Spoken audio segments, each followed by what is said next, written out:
기하급수적으로 지금 늘어나고 있죠. 지금은 전국적으로 하루에 11명꼴로 발생이 된다고 해요. 전체 비율의 70%를 차지하고 있는 부분이 40, 50대 중장년층의 고독사. 너무 충격.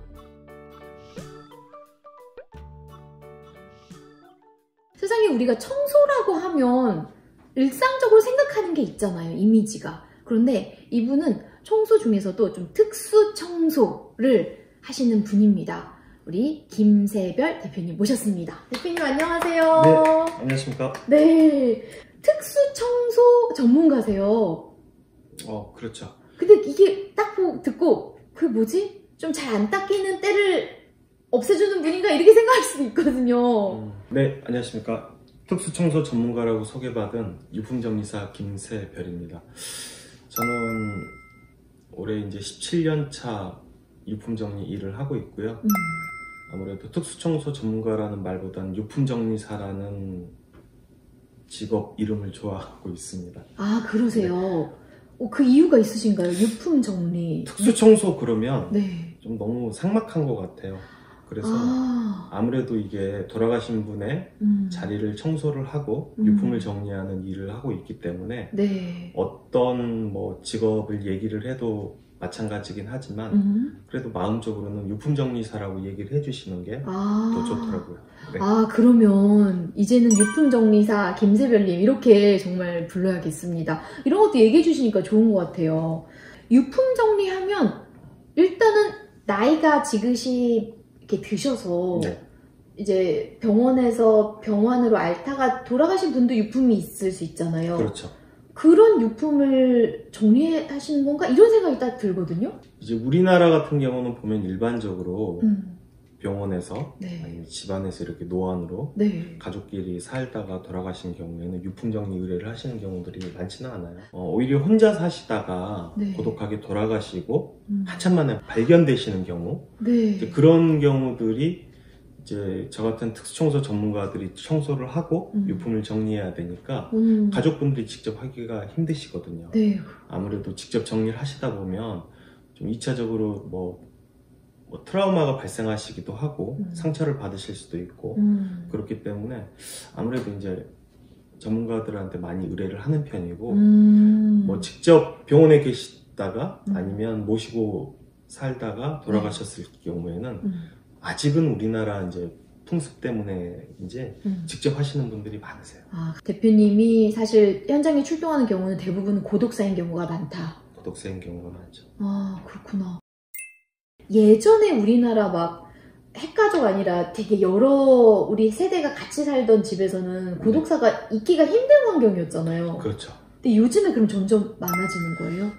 점점 기하급수적으로 지금 늘어나고 있죠. 기하급수. 제가 장례지도사를 하다가 유품정리사로 전향을 했거든요. 네. 장례지도사 시절 때 보면은요, 장례지도사가 직접 현장에 가서 네. 시신을 수습을 해서 모시고 와요. 네. 근데 그때도 고독사가 있었어요.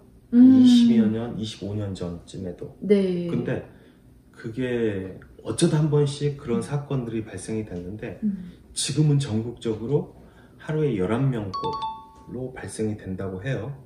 그래서 굉장히 많은 수치죠. 그렇네요. 네.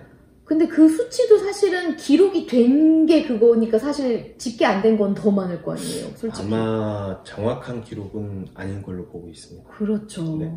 이게 그 기록들이 보면 뭐 사망 추정 시간이라는 게 몇 시간 안 됐을 경우에는 무조건 일단 혼자 살다가 돌아가신 경우는 고독사로 봐야 되는 게 맞을 텐데 네. 사실은 뭐 바로 발견이 됐다거나 혼자 사시더라도 네.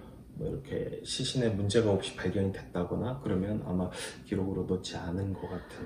네. 그러니까 제외되는 것도 많고 그런 식으로 제외가 되지 않을까 생각이 들어요. 네. 워낙 제가 체감상으로 느끼는 게 있거든요. 제가 모든 현장에 일을 하고 있지는 않지만 상담 전화는 대부분이 와요. 그러면 상담 전화들을 통해서 네. 대체적으로 알 수가 있거든요. 그러다 보니까 오히려 제가 느끼는 것보다 통계가 조금 다르지 않나 그런 생각이 들어요. 고독사라고 하면 요새 사실 1인 가족이 워낙 많아서 네. 젊은 친구들도 고독사 하는 친구들이 있을 것 같고 주로 네. 어느 연령층에서 네. 많이 발견이 되나요? 일단 고독사라고 하면 혼자서 하시다가 외롭게 돌아가시는 경우를 고독사라고 하는데 저같은 경우는 자살도 고독사에 해당이 된다고 보고 있고 자살도 네. 지금 정부 측에서도 통계를 낼 때 네, 고독사를 포함을 시키고 있는데 전체 비율의 70%를 차지하고 있는 부분이 40, 50대 중장년층의 고독사. 너무 충격. 저는 말씀해 주셨을 네. 때 한 7, 80대 나이 들어서 아니요. 오히려 노인층 고독사는 10%도 안 되는 것 같아요. 그리고 나머지는 젊은 층의 자살로 인한 고독사가 그렇죠. 더 대다수를 이룬다. 네.